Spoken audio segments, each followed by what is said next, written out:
chị nấp rồi nha, đứa nào lên dạy thực tập như vậy.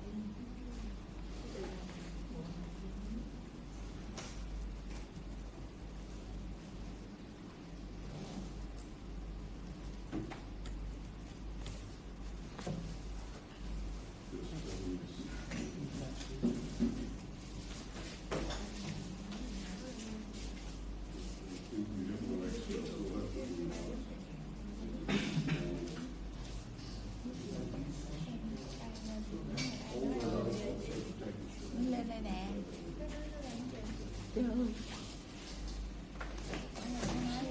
Nó đang chờ để đi ăn với thầy kêu gọi lại để đi ăn. Tao không biết đi đâu, đi tìm người nói chuyện cái gì mà tao đâu có rảnh. Yeah, if you can do that.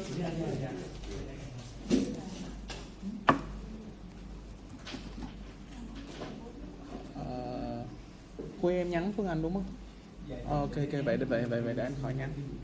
Tự nhiên spam nhỏ tội. Okay, good morning everyone. Microphone is off, but you will be speaking loudly, so that's not going to be a problem. Let's begin with the problem set on VR vector order correction models, two analytical problems, one on the forecast from a VR, one on a first order VR system that from the questions being asked, we suspect may have some co-integrating relationship. So Marcus set his arm up. Was that for one of the questions? Question 3, the forecast. Okay, sure, yeah. This and for our second one, anyone volunteering as quickly and promptly for that one as well?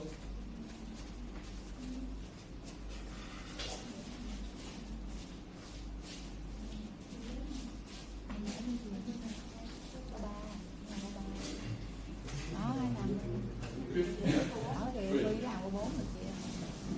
Nó là bữa nay chị nấp rồi, bữa nào làm lại.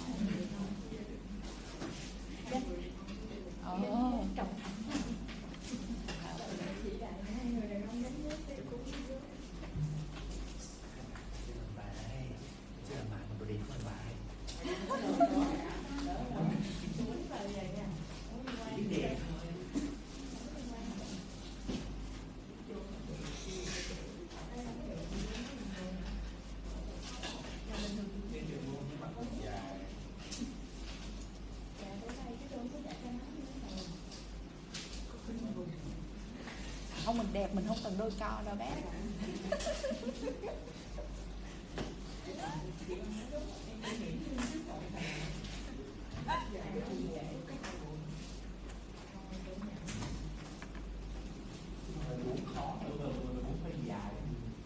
Sao đâu em giải được là được rồi. Vấn đề gì?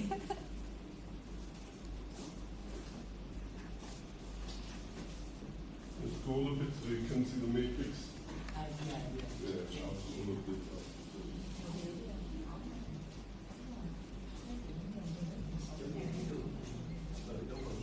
Được rồi đó. Đủ bự rồi đó. Đủ qua rồi đó.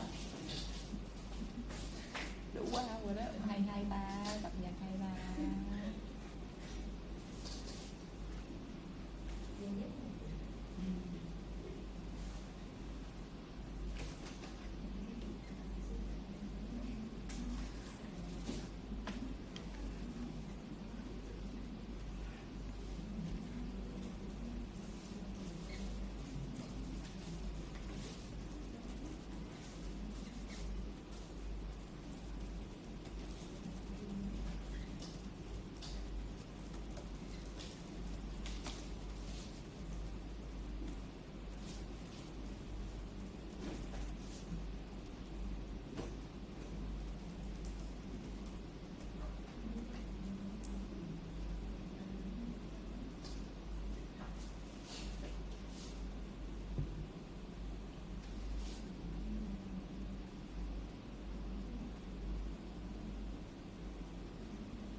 dừa, chai dừa.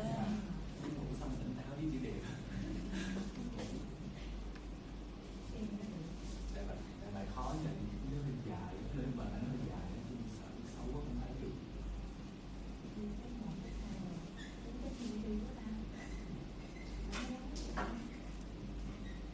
Không thấy bữa sau mình đổi cái từ khóa đó thành một cái từ gì đó mà mình biết mà thèm biết không? Cái người cho nó dễ ngại đó. Chọn cái trang mà ai cũng biết đó. Do I need to, Đúng không? do I need to do like the techniques to find the determinants, or I just show up with the I result? pass the question to the classroom. You want to see that, or you feel fine if At the group? we just write down the ideas? Okay. Lý theo phải. As detailed as possible. As detailed as possible. Sao thế? Don't even tell me.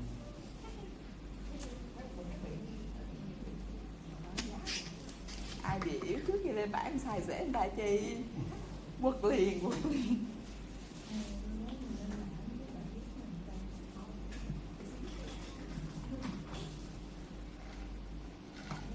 Buổi sáng này chiêu được rồi đó, chiều mới nghe mấy căng. Hả? Đúng rồi, phía này có sự kata nữa nè, mà chắc ghi ốc rồi đó, chị là chị ghi ốc rồi đó.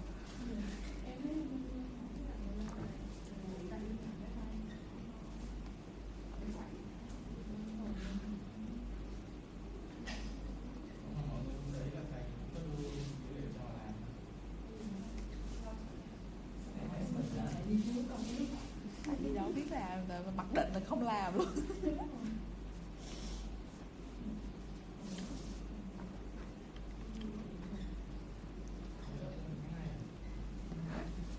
Sao đâu, thầy mới up có nghĩa là thầy sẽ làm cho mình luôn. Hợp lý không? Quá hợp lý luôn.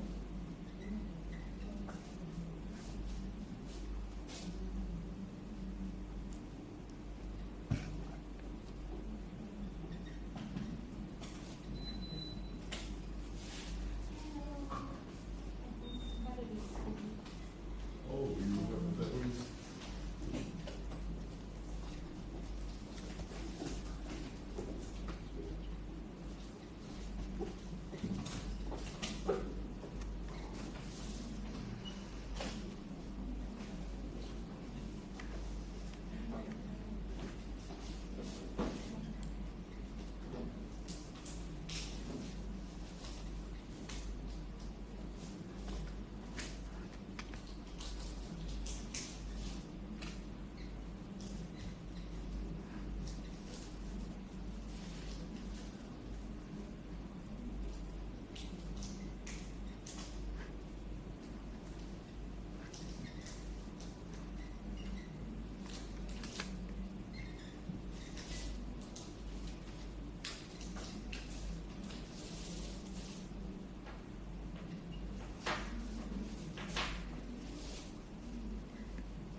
Cái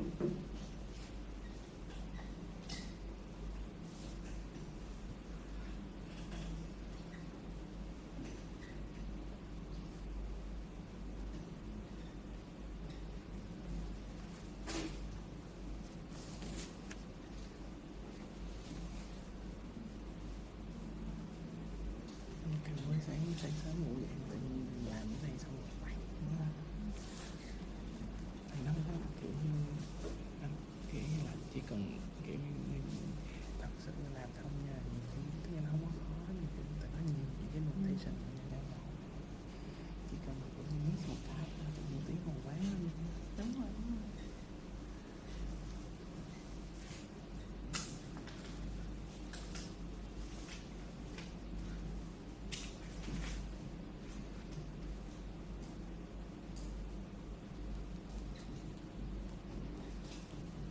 Before someone asks, did you want to do that expression also for the second one?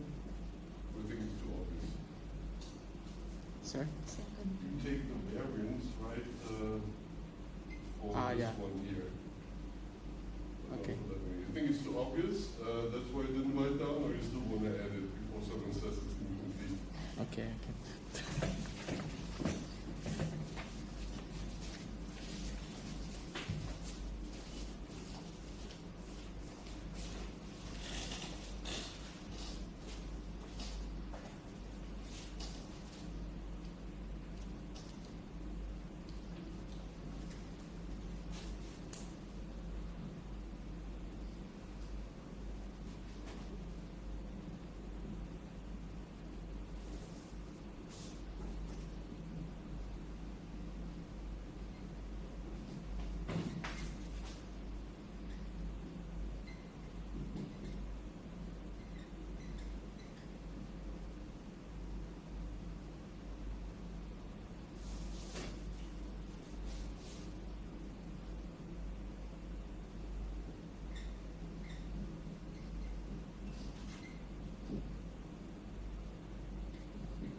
Less about me than about anyone else. So where shall we create space for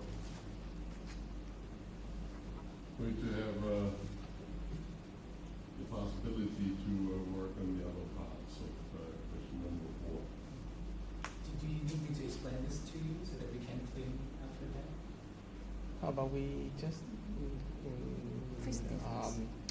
review this one first, then after that just first, make space there. Okay. So you have a break for a minute, and then we first. Not enough space for you for bringing up? It's not. Too tight, right? Yeah. Yeah, I think let's first discuss that one, if that's okay for you. And then go to question number 4. So question number 3, let's bring that onto the screen.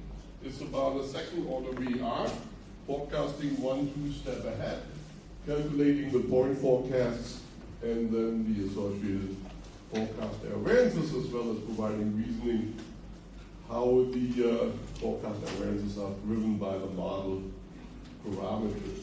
So we see that one step ahead, right? If we take those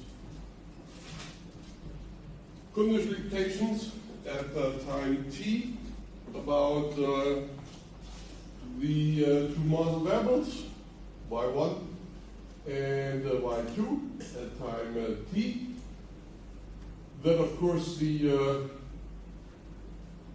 shocks in both equations in t plus 1 from the perspective of period t have a zero conditionalization because they're ID, and so they're equal to the unconditional mean of 0, and therefore the only difference between those conditionalizations and the actual values of y1 and y2 at t plus 1 are the shocks in each equation at t plus 1. Right? So that's once more in this context as well, as we had in the univariate context, in the first order VRs.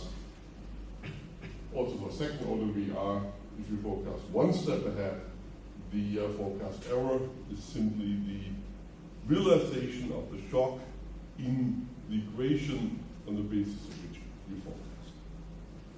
Right, so for the first variable, the shock to the first variable at t plus 1, for the second variable, the shock to the second variable at t plus 1. Now when we go to the two-step ahead forecast, you see that they are a function of the one-step ahead forecast, plus of course, because it's an AR2 structure, also the current period values of y1 and y2. Right? If we had an AR1, those two terms do not arise. But given that they're in the information set anyway, they're not going to make a difference for the forecast error variance. The difference is really would arise if we forecasted 3, 4 more steps ahead. Right? Then, of course, these give additional errors in the forecast that will arise in an AR1. But for an AR2, that doesn't matter yet. And so it's basically the same thing as we had seen in the VR1 model, that the forecast errors are basically a function of, for each equation, the shock at t plus 2, right, plus the propagation of the forecast error one step ahead. And of course that is always multiplied by the appropriate coefficient from the VR on that term. That gives us the overall error terms for our forecast 2 steps ahead.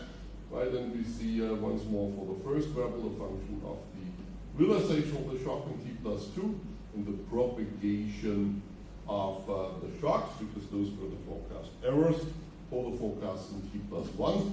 And so when we forecast 2 periods ahead, the forecast error for the first variable also a function of the shock to the second variable at t plus 1. And similarly, if we forecast the second variable, that is also a function of the realization of the shock to the first variable in t plus 1. So we, at this 2-step ahead forecast horizon, have the interaction, right, of these forecast errors as we have it in the VR1.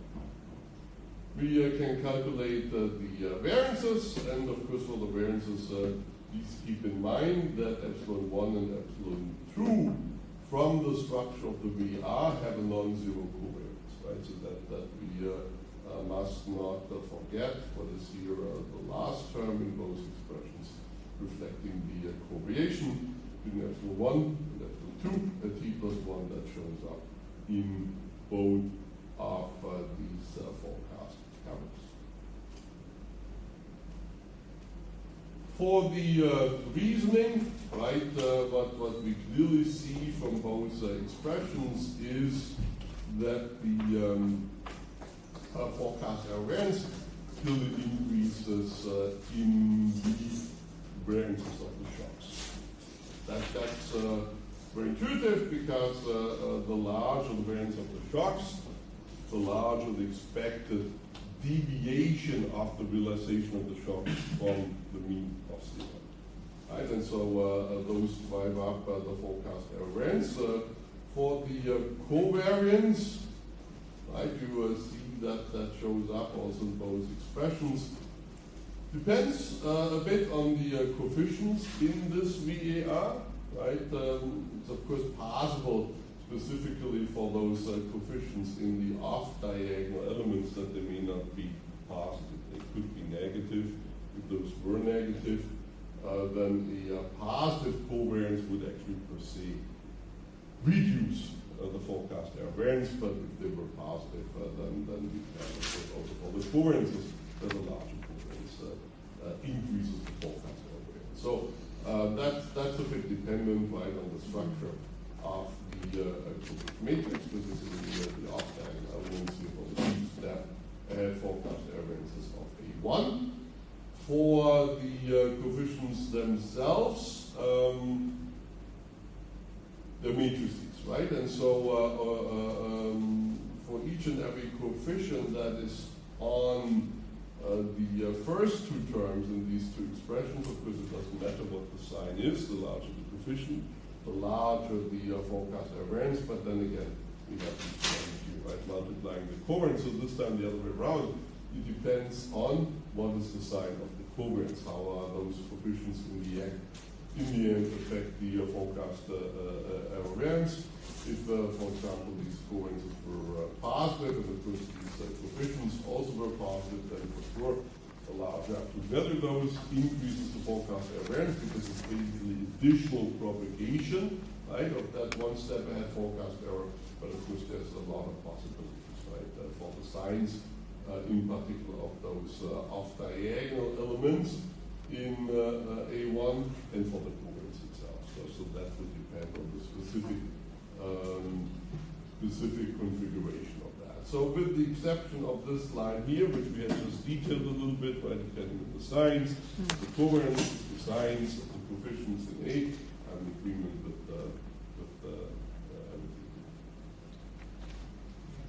yeah. That's like about what you just said.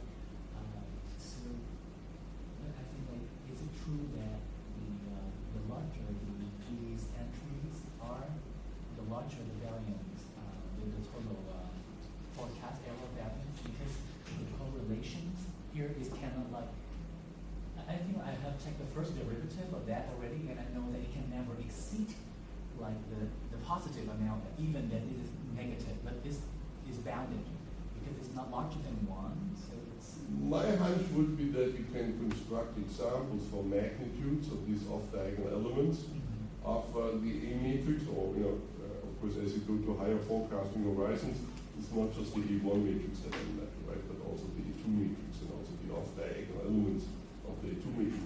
So I would think you can construct examples where the magnitude of those coefficients are sufficiently large relative to the magnitude of the diagonal elements that per se, right, these terms could become negative, and as you get more and more of these terms,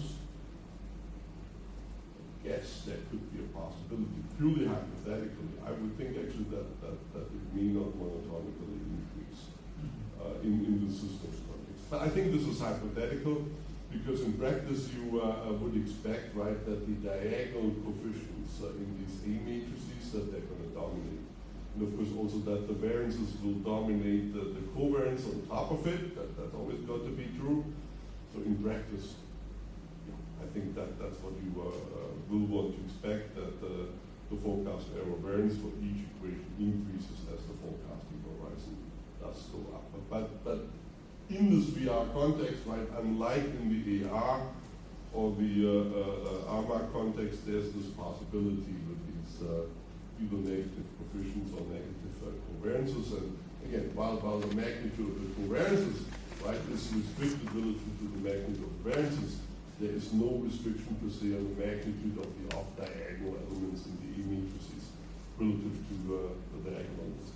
In theory.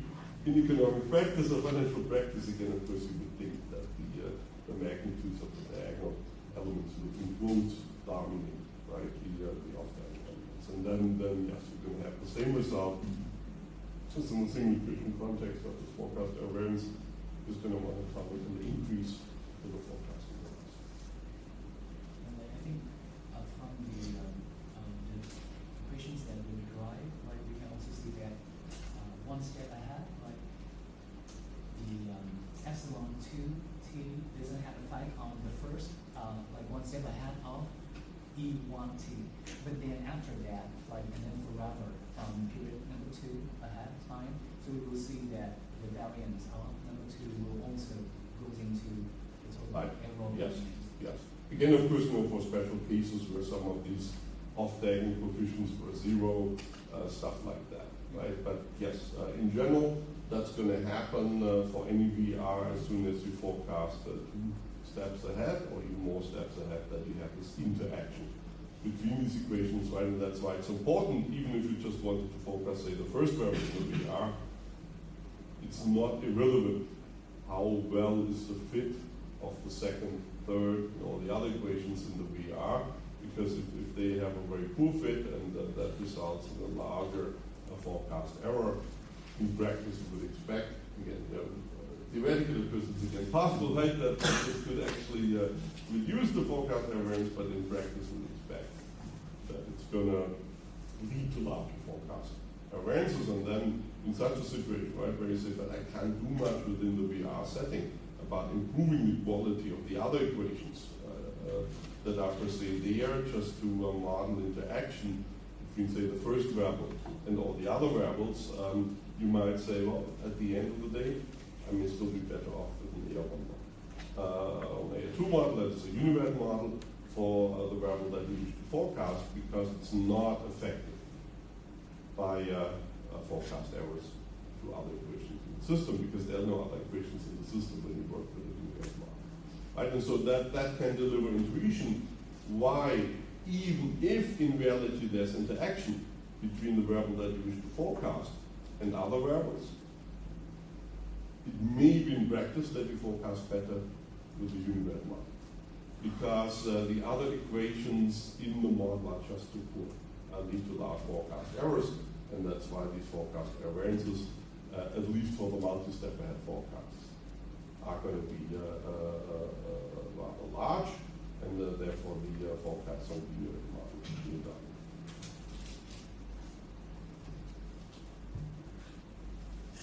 Any other comments or queries before this beautiful work disappears? But it's at your suggestion, right? That's not my suggestion to remove this so quickly. But everybody having everything on the right-hand side so that we can continue this work on question number 4. I don't see anyone who objects to this being I'll do it. That's fine. If you want to do it, okay. Then I feel actually a little bit better in my soul that I don't destroy your work, that you destroy it yourself.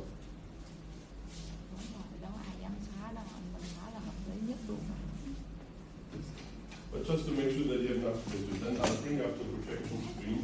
You don't need to see any more the question, so that you have more space on the right-hand side, and it should be sufficient.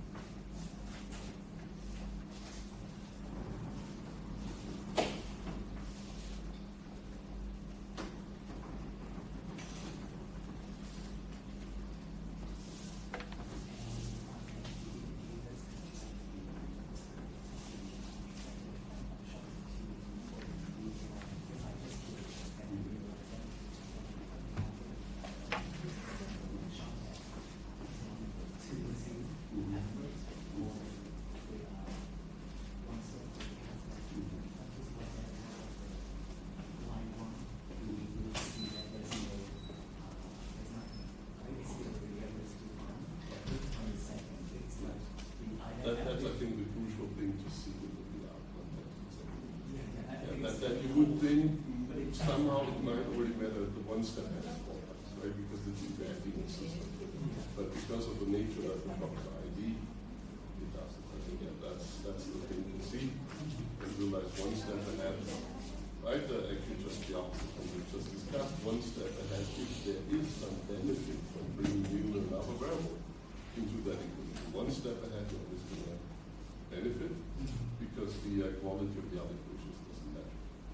But multi-step ahead, as we just discussed, is an equation. And one standard goals, but just want to focus on one standard forecast, and there's some interaction between the first variable and the other variables that will bring it in.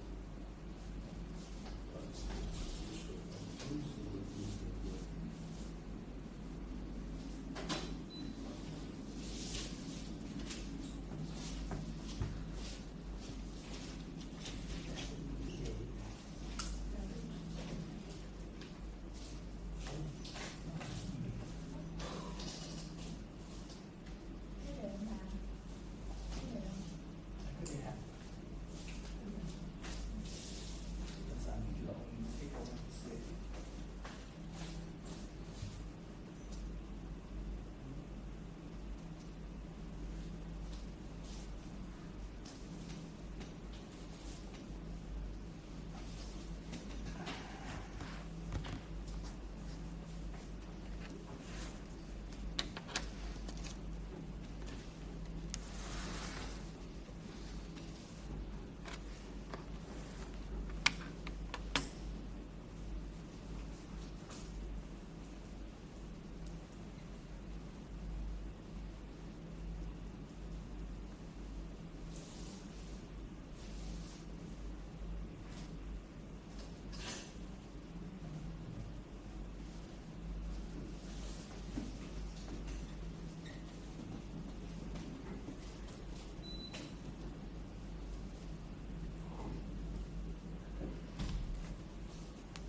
can see that, right, if you multiply that out, that is the pi matrix.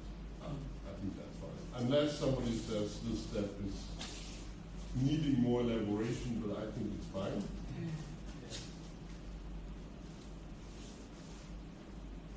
I'm just like, I'm also confused a bit because like, from the way I choose this, so with the, I would derive another relations, because like this one would be, like, if I multiply it with like the beta minus multiplied by, I think that I would derive another thing. I'm confused between the alpha and beta, and I just, as a GPT, like, I don't know because like, I see, for integration, and I don't know, like, how should I use the beta here or use the vector 1 as the for integration? yeah, always use that vector where you do the normalization, that one element is one. Use that as the integrating vector. So yes, I would prefer if you put a transpose on that and put that behind it. So that this is the beta vector exactly. Yeah, and this is the alpha vector. I mean, mathematically, of course, it's perfectly fine, right? But for the co-integrating relationship, I would always use that one term where you have the normalization involved, right? This is this term here, and then this is going to be your adjustment set of parameters. I just choose them randomly because I think it's convenient. I didn't know that I would like doing the normalization. Kệ đi. Có chứ, ngủ nha, giờ sắp tàu. Yeah, but mathematically this is perfectly fine. Yeah, I think I'm interested in this is normalization, right? That you, if you vote out all the equations in all the elements of alpha and all the elements of beta, this is going to involve normalization, I would think. If you might roll out, maybe normalize this term. I mean, we could actually normalize this one to 1/2, but one of those three has to be normalized. So that's going to give you your co-integrating vector, and there could also be a matrix, right, with more than one co-integrating vector, and the other one is the matrix of adjustment coefficients.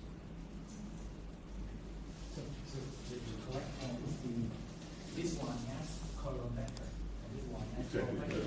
And the distribution, we have indicated it, right, that this is the 3 by 1 vector of adjustment coefficients, and this is the 1 by 3 vector of co-integrating.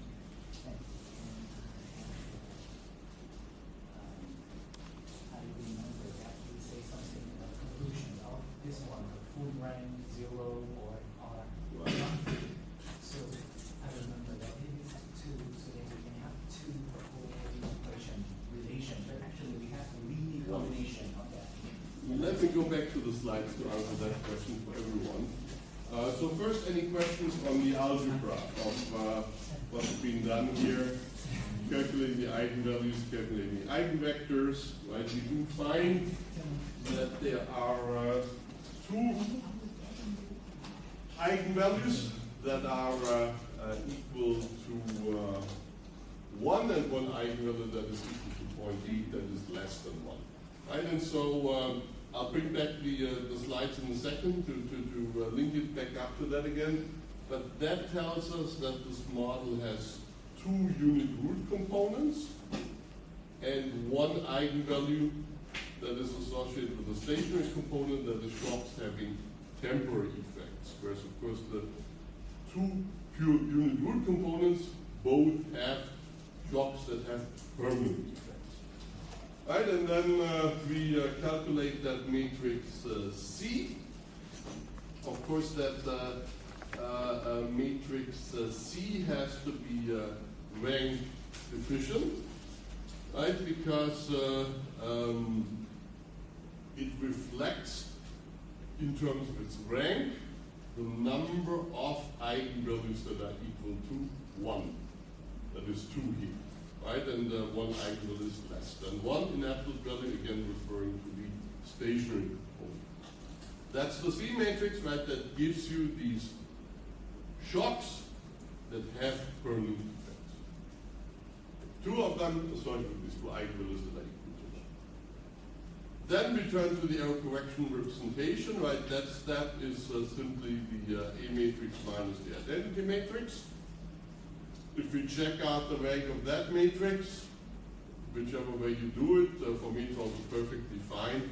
If you argued, I see linear dependence between the first and the second column, and on top of it, I also see linear dependence between the second and therefore also the first and the third column. Therefore, there can only be a rank of 1.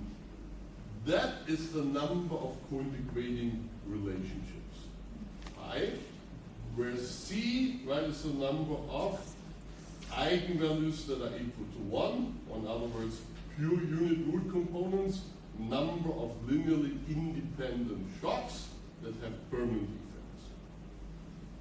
The rank of C and the rank of pi, but again, I'm going to go back in a second to the slides to again demonstrate this in a general context. The rank of C and the rank of pi adds up to the dimensionality of the system. In this case, right? This is not an accident. This is systematically true, because it has to be, right? If you have a dimension of k for your system, and you have k minus r eigenvalues that are equal to 1, k minus r shocks that have permanent effects. The difference between k and k minus r, k minus r is r, right? That is the number of cointegrating relationships, and that's the range.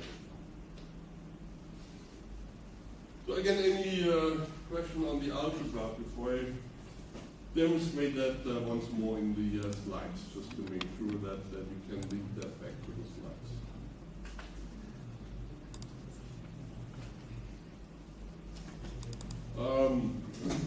If you say this is a bit quick for me, then just write it out, like in the slides, right? So maybe let's open back up the slides.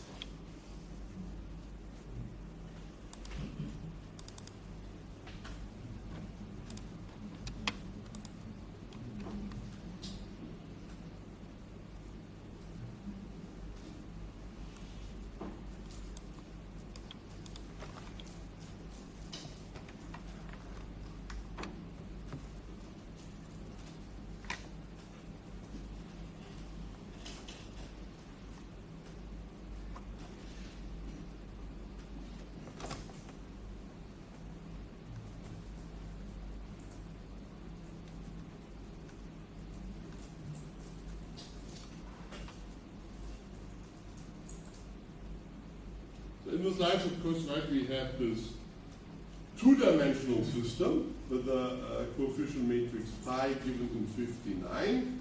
And there also we had that this matrix pi had a rank of 1. So one cointegrating relation. Therefore, the decomposition of pi into alpha and beta transpose must be of the form that alpha is 2 by 1 and beta 1 by 2, because the number of beta transpose 1 by 2, because the number of rows of beta transpose reflects the number of cointegrating relationships, right? And so that is here equal to 1.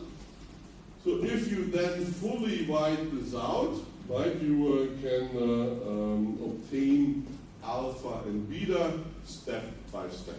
And in the context of this problem set 2, you will find that this is underdetermined. The calculation of the alphas and the betas, and so in particular, if you start off with the betas, you will have to have a normalization restriction. I think if I understood correctly who you said, I look at the matrix and I see from the matrix how I could decompose it. That's fine, that's very good, but then you don't notice the normalization.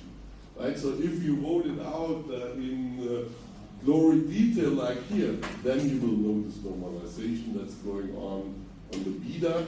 That's naturally going to be a cointegrating vector, and then we determine the alphas as the speeds of adjustment in each equation to revert back to the cointegrating relationship. Okay, now on the question, what is in general a relationship between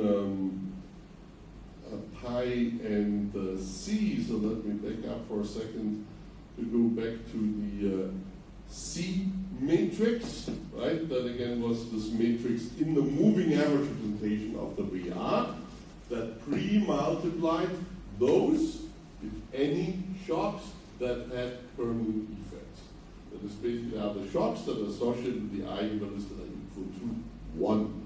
Right, and so in general, the rank of that C matrix is equal to the number of eigenvalues of the underlying first order VR system that are equal to 1, that is equal to the shocks that have permanent effects. When you turn to the error correction representation, then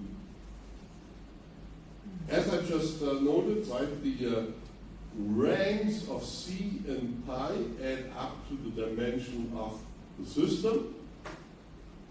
As a short caveat, you may find some counterexamples, construct counterexamples, but for empirical practice, right? I'm just not going to make all these caveats, all these restrictions that have to hold when this would not be true.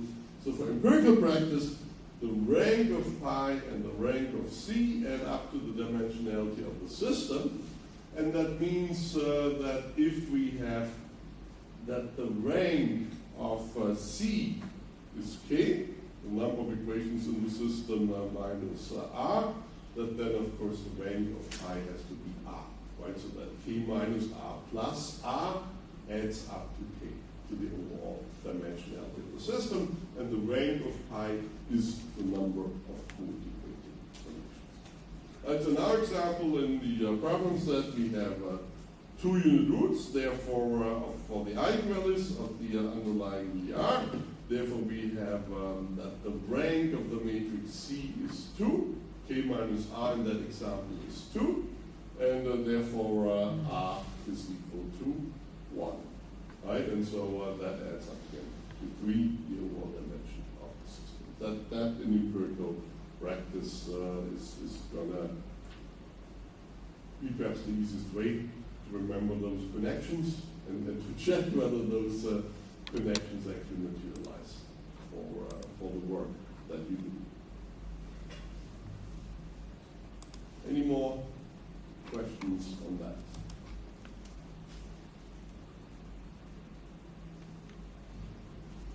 Maybe last word from my side, of course, in that problem set, right? This is just a hypothetical numerical example constructed in such a form that in particular the eigenvalues, eigenvectors come out quite tractable. The eigenvalue is 1, 1.8. Therefore, the alpha vector, right, if I bring that back into our site, the alpha vector, just at this point you can see the alpha vector has 2 negative elements and 1 positive element. In practice, right, we had seen in the example that we had looked at on Tuesday, the alphas measure that reversion to the co-integrating relationship.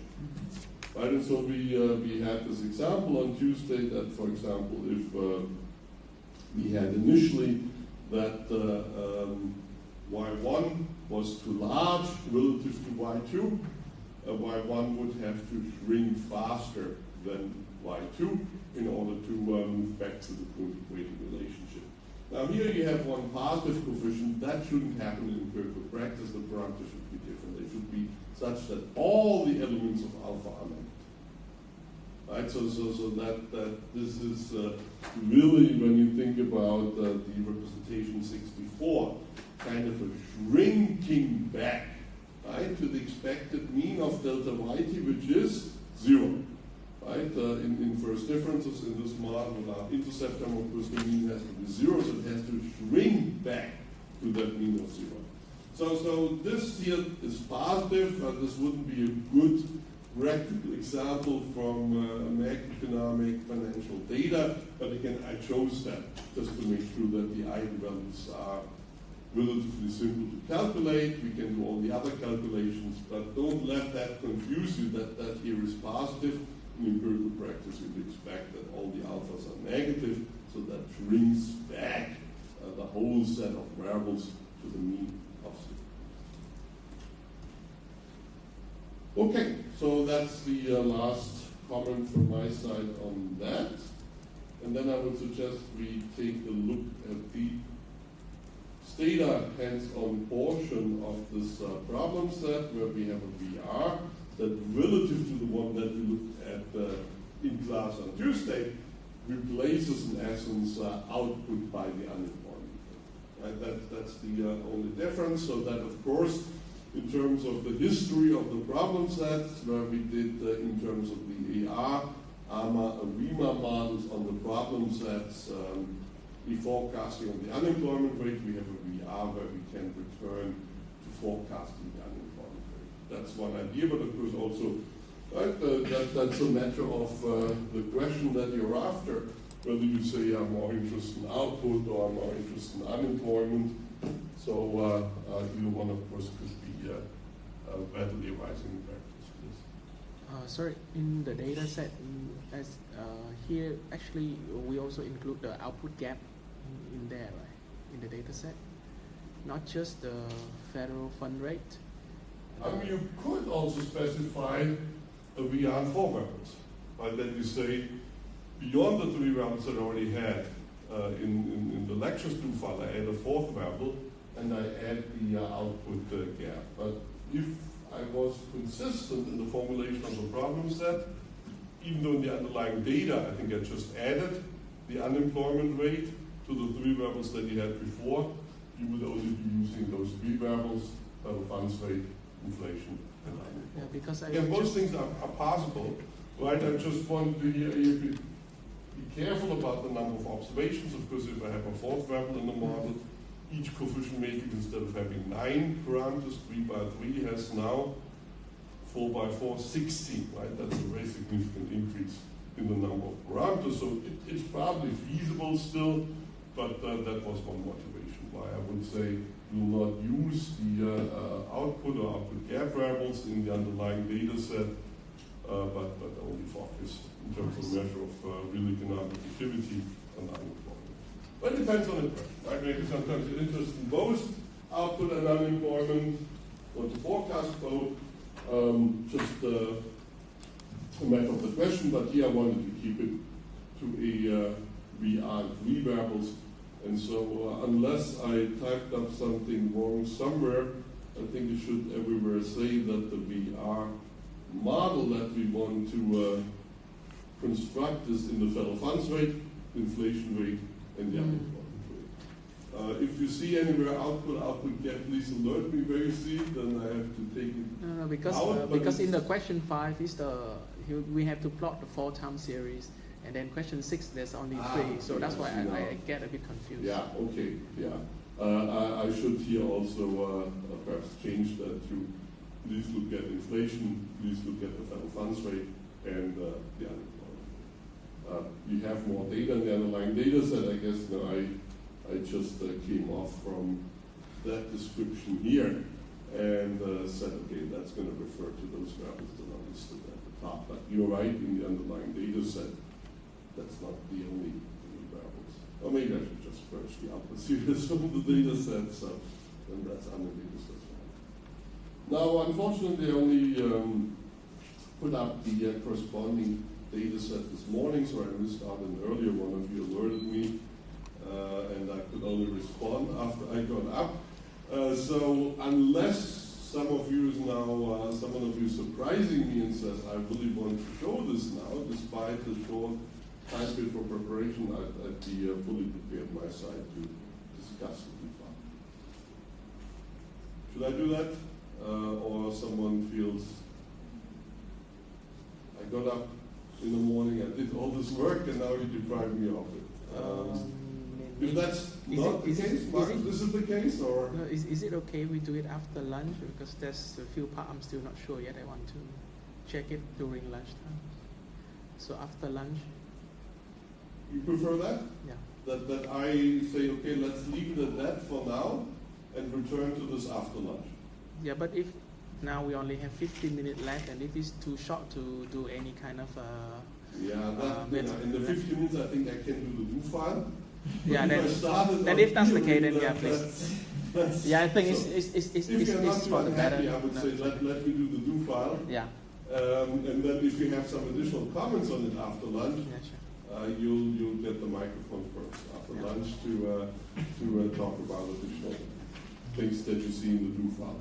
Okay, so I haven't posted that do file yet. That's on purpose, right? I only want to post the do files after we have discussed it for the problems that, of course, I'll post it later. So in the do file, I think we can focus on seeing the results, because the command syntax is basically the same as what we had in the lectures do file, with that one difference, that for the stationary VR, we replace the output gap by unemployment, and for the VR, we partly look into our correcting relationships, we replace the log of output by the unemployment. But that's the only thing. Therefore, the command syntax is unchanged relative to the VR do file that we had in the lectures. So I would say, of course, please feel free to ask if you say, I thought of something that I wasn't so clear about in the lectures do file. By all means, please ask, but I would suggest I will focus per se now on the results rather than the command syntax. So we are going to load the data set, we're going to time series set it, we declare the in and outer sample period, and in that context, of course, remember for this problem set, mirroring what we had done in the problem sets on AR, ARMA, ARIMA models for unemployment, is that we want to have a slightly different specification of the in and outer sample periods. This is a little bit longer than in the lectures do file, so we go in sample up to the end of 2022, and then for the outer sample period, we have the 2 years, 23, 24, and the first one of 25, so 9 quarters, right, for the outer sample period. But otherwise, it's really up to this point, except for the different name of the data set, exactly the same as in the lectures do file. Now, graph of the series, where I implemented this, again, it's referring to the 3 values that are listed at the top of the data portion of this problem set. And so we get per se the same graph, I would hope. But it doesn't like something. I still have a log problem. One of those things, right? If you run the do files the way I have them set up, if you haven't run them to the end, the log file is not closed, so you have to first close the log file, and then you can head to the next do file. All right, so let me do this again, but this time all the way up to the plotting of our 3 variables. And then we have for the federal funds rate in blue and the rate of inflation in red, exactly the same data as in the lectures do file. New is the unemployment rate. This is not quarterly frequency, not a monthly frequency anymore. That is, with the I metric, it may look a little bit different than before when we plotted it for the monthly realizations. But per se, of course, you still see this enormous spike in the unemployment rate in the context of the pandemic. But then the unemployment rate comes very quickly down and then slowly starts to climb up. Qualitatively, exactly what we had discussed for the unemployment rate in the context of the monthly data for the AR, ARIMA problem sets, and otherwise cyclical fluctuations of the unemployment rate, peaks being reached locally in the early 70s, early 80s, following the oil price shocks, also the short-lived recession in the US in the early 90s that had to do with the invasion of Kuwait by Iraq, that of course, per se, again, setting off an oil price shock. really, and then we have the recession of the early 2000s in the US, bust of the dot-com bubble, and the peak of the unemployment rate in 2008, global financial crisis, collapse of Lehman Brothers, and all that followed thereafter. Right? Those are the readily identifiable local peaks of this unemployment rate series. Okay, so that's the data. Now we move to the first part where we select a stationary VR model. That's the VRSLC command with the unemployment rate added in. Well, let me display to make sure that my subsequent specifications are consistent with the output that you are getting. So if we run this, right, you find that according to Akaiki, you have the second order VR. According to the Schwartz criterion, you have the first order VR. And so what I'm going to do is mirroring what we do in the lectures. You look at the results both for the VR1, for the VR2 model, check on stationarity for both, but also do this residual seal correlation test in VR, LN, AR. So if we first do that for the first order VR and are looking at the output, we see we have three eigenvalues that are at least one of them coming pretty close to the unit circle, but is below 1 in absolute value still. All three eigenvalues real valued. And if we look at the residual seal correlation test statistic, it is 0.00013, the probability value at a lag length of 1 in terms of first order seal correlation of those residuals. That's very small, below 1%. So we hope the VR2 is going to do a little bit better, right? And gives us more comfort that we work with a model that has no residual seal correlation. For the VR2, you see that now we actually have two pairs of complex eigenvalues. That is two pairs of complex conjugate eigenvalues in terms of the test statistic for residual seal correlation in that we do now have quite a bit of an increase of that probability value. It's rounded 7.0%, so at least at 1 in 5% significance levels might be now do find evidence that such a test statistic, 15.86 rounded, is consistent with an hour of no residual seal correlation. Because we'd like it if it was even larger than 10%, but at 1 in 5% significance levels, right? This is now a model that has no residual seal correlation in it. And so from that perspective, I prefer the VR2 model that is in the forecasts. I use the estimation that I redo in line 73, just to be on the safe side, right, that the VR2 is in the active memory. I use a VR with 2 legs, 1/2. Remember, right, this is bringing in first and second leg. And here, as before, of course, also remember the ordering of those drivers doesn't matter except for the display in stata, which equation comes first, which second, third in the estimation results. But otherwise, whether you put the unemployment rate first, a second, or third, doesn't matter. I put it here third, right? First, the federal funds rate. Second, the rate of inflation. Third, the unemployment rate. All right, we turn to the forecasts. Of course, the forecasts now are to be for unemployment as per the specification of the problem set. So we pick the unemployment equation. That's just the name of the dependent variable of unemployment you are. One step ahead forecast. And then you, if you do not remember yet, you will get used to the FCAS compute command that we had also in lectures 2 file, right? To calculate the multi-step ahead forecast. And those here again go 9 quarters out because we have the use of 23, 24, and the first quarter of 25, right? For which we are forecasting.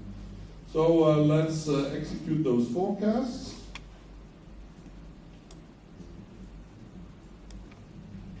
When we do that, you see that the the actual data in blue,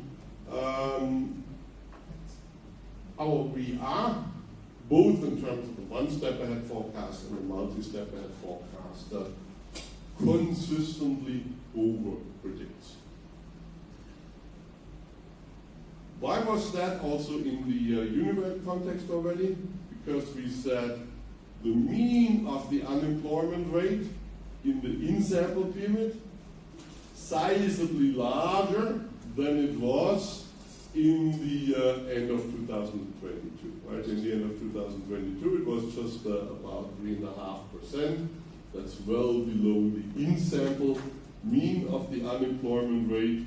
If we bring that back in, that should also be calculated somewhere in the do file.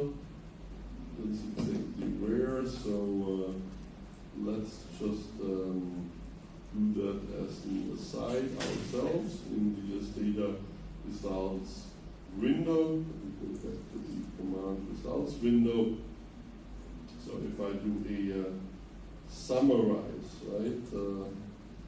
As usual, sufficient abbreviation for summarize on the unemployment rate for the in-sample period. In the actual data, this mean was 6.2%. Right? And so at the end of the in-sample period, we clearly have an unemployment rate that's well below the mean. So we're going to revert back to the mean in terms of the forecast. And what I think we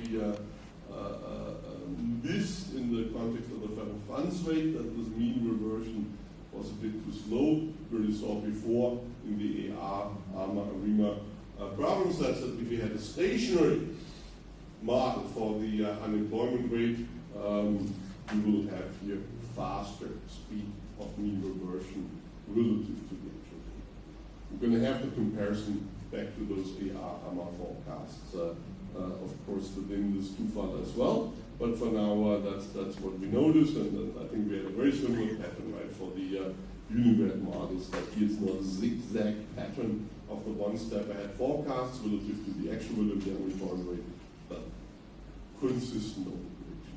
Every period, even though we reset, we want the unemployment rate in terms of our forecasts, because as economists we want it, but as econometricians, we want the unemployment rate to rise faster. Right, so reflecting that speed of mean reversion. You know, then it actually did increase. Of course, good news that it didn't go up that fast. Right? In practice, that of course is preferable, but as nutritionists, we'd always predict it's going to go back up to the mean faster than it did at every step at which you forecast one step. Okay, so that's the forecast from the VAR model. Then we do the unit root test. This is very much the same command syntax as we have been seeing, not just in the lectures 2 file on vector correction models, but also in the ARIMA lectures file, ARIMA problem set. Right, so I just let you go at your leisure with these unit root tests. The evidence is not going to be analytic. But because the problem set does state, do question number, where is it?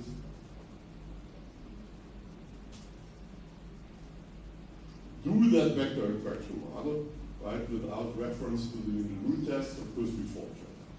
So if you do these unit root tests, you'll see it's a big mix for the variables. And of course, before, right, we had the log of output in the lectures 2 file, where the evidence for unit root is going to be per se stronger than for the unemployment rate. That shouldn't be too surprising, given that the unemployment rate, right, has the cyclical pattern that every time it goes up to a local peak, it comes back. Right? This looks more like mean reversion than shocks having permanent. So the evidence is a bit mixed, but we forge ahead, and if we forge ahead, you will hopefully recall that then we want to check on the number of point equating relations.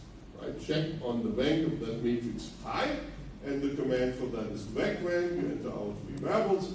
You enter the lag specification that you'd like to have, and in this case, if we now remove output, right, and have back only the federal funds rate, the rate of inflation, and unemployment, there's no deterministic time track in those series. So we are back to that situation, right, where we don't want to have a trend in levels.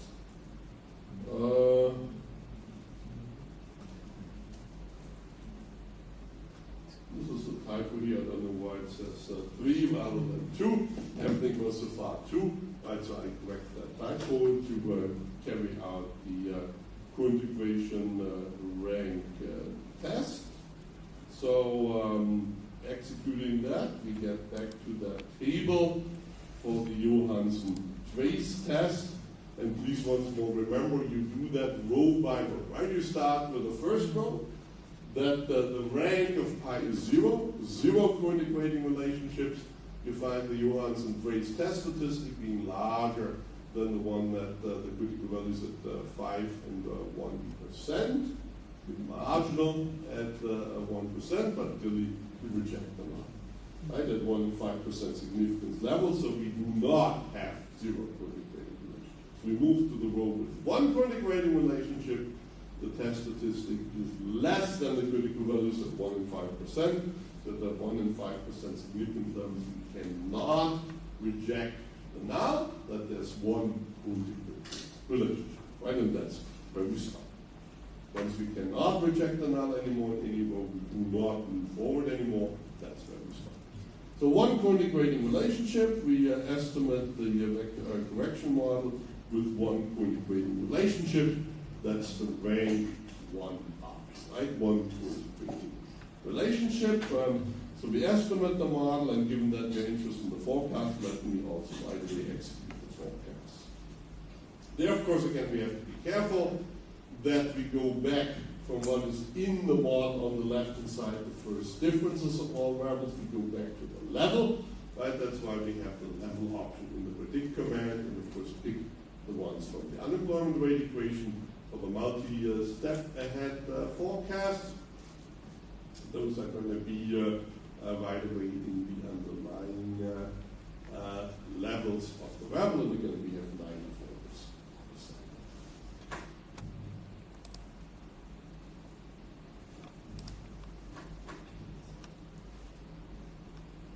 Forecast from the I metric. This now looks like the speed of mean reversion is not that fast anymore, right? So we seem to be getting closer in terms of these multi-step ahead forecasts to the actual unemployment rate, and also for the one-step ahead forecast. We now do not have a consistent over-prediction each and every quarter in the outer sample period anymore. So from the I metric, this seems to help now. Right, so in the lectures 2 file, we have that situation where co-integration clearly didn't help at all. Now it seems to help, but to see yet better, if it helps, and if it does help, how much it does help, let's do the comparison forecast. So in the 2 file, we go back to what we had done in the previous problems. That's the R model for the unemployment rate, AMA model for the unemployment rate, the REMA model for the unemployment rate, and then we have 5 forecasts now, right? AR, AMA, REMA, VR, vector equation. So we are accumulating some models here to compare between. Then we first compare graphically the one step ahead forecast. This runs a little bit because we have to do this lag auto selection. I wrote these 2 files such that we redo the lag auto selection for each and every model. We kind of have to, right? Because before we used monthly data. So we cannot go back to our previous analyses and say, well, that was the preferred AR model for monthly data. For quarterly data, that may in general will be different, right? So we have to do the lag auto selection again. That's why all this runs a little bit here, specifically on the AMA PQ model, where I have a maximum or regressive moving average lag order of 4. That is go up 1 year back in the data for quarters. Once that's been through, then it will come all very quickly. I'm sure, but that takes a small while. Of course, when we see the graph, we'll also then want to complement that by the root mean squared errors comparing the one step ahead forecast with that lens as well. Kind of pretty much running out of things that I could say while this routine is running, but I'm sure it converges, and I don't recall that it was that long, but always depends, right, how you feel about time. If you're not so pressured on time because you're kind of in overtime already, then you think this is all pretty quick. Now that I feel we want to wrap up the morning so that you can head to lunch, this looks awfully long, right? This like all the selection. That's always psychological. The objective time, of course, is the same. So I guess this will converge. Yeah, so in the meantime, can I ask another question? Wait rather than we stopping it and just doing the other portions of the commands. Sorry, Professor, while waiting, can I ask a question? Say it again? While waiting for that, can I ask a question? Why take so long? No, I mean like while we are waiting for the result, can I ask a question? In the meantime? Sure, please, that helps. Okay. For the plan.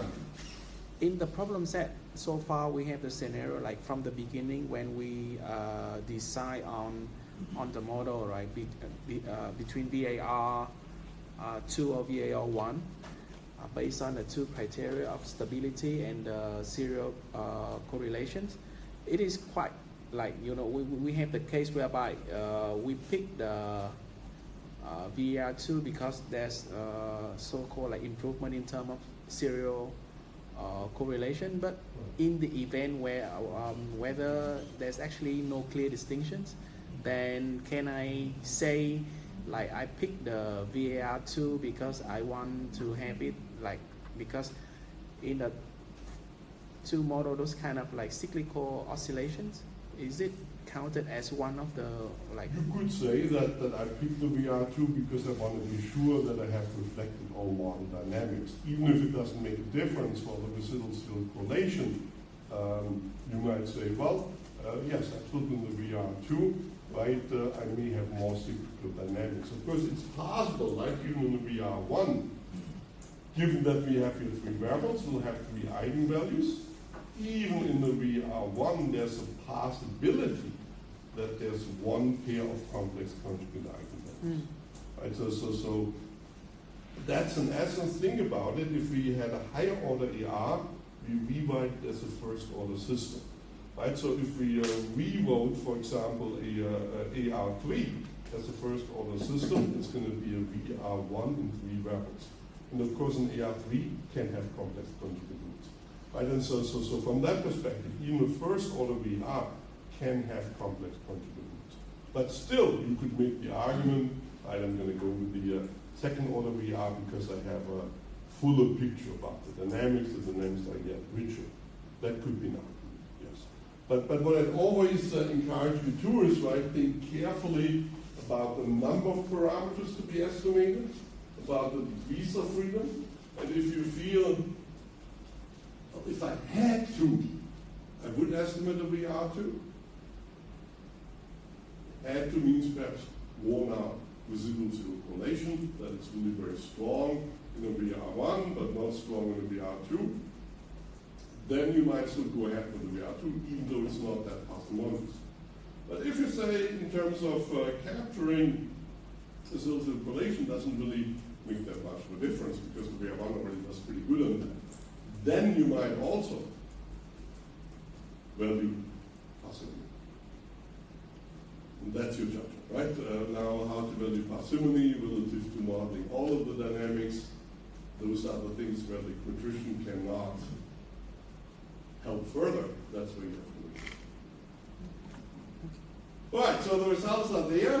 These are the one step ahead forecasts, right? And from the I metric, the vector correction model does pretty well and perhaps better than the others. The closest competitor probably will be the non-stationary ARIMA model for the unemployment rate, but of course for the one step ahead forecast errors, right, we have the root mean squared errors, so let me bring them in first before we do the plot of the multi-step ahead forecast. Bring in the root mean squared errors, and if you compare them across the different model structures, you see the vector and correction model does indeed do best, pretty closely followed by the ARIMA, at least relative to all the stationary models. The ARIMA is a much closer competitor than the vector and correction model, right? And so the point here is that the stationary models have too much mean reversion, and because the unemployment rate only climbs up slowly in the outer sample period, you don't want to have that mean reversion. And in case of doubt, even would prefer a univariate ARIMA model, but our vector correction model does do better by bringing also inflation, by also bringing in the federal funds rate. As these are climbing up, right, those with the federal funds rate, you would expect a slowdown in economic activity, and therefore that unemployment would go up, but in the VR context, again, with a slow speed of mean reversion than in the univariate context. If we finally do the multi-step ahead forecasts,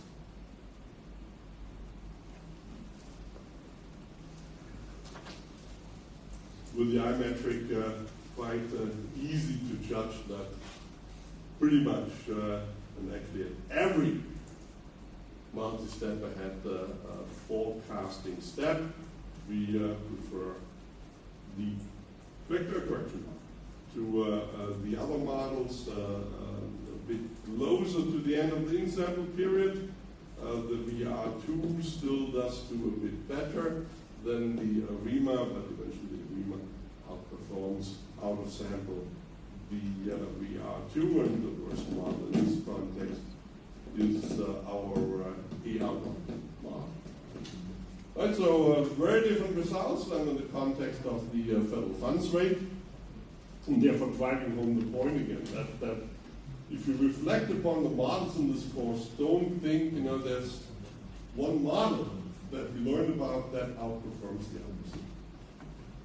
Sometimes, in the context of forecasting, for specific samples, unambiguous, like here for the multi-step ahead forecast, that at every step ahead, the vector correction model does that. But for the federal funds rate, it was just the opposite, right? The models with the unit root and then performed worse. So it depends very much on the data series under consideration, but I would think any one model that we are covering this course has a chance, realistically, for macro financial data to be the best performer. And so I wouldn't discount any one model and say, now that we know about vector correction models, let me forget about ARs. In the context of the federal funds rate, we saw definitely not. Right? You really do better with an AR than with a vector correction. It's specific to the sample, to the variables under consideration, and so from that perspective, no one model should be discount.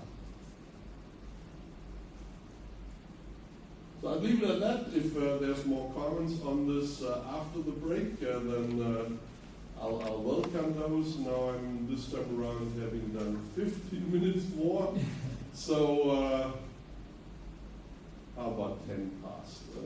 That we don't use that much time in the afternoon. 10 past 1, if we could please resume at that time. And then we'll start, of course, with the structural macro models, start with so-called Wilbussen macro models, as what is historically the entry into new case and DSGE models. And I hope that if you look at a Wilbussen cycle model, you have perhaps also a broader perspective on these new case and DSGE models than you might otherwise have. So see you at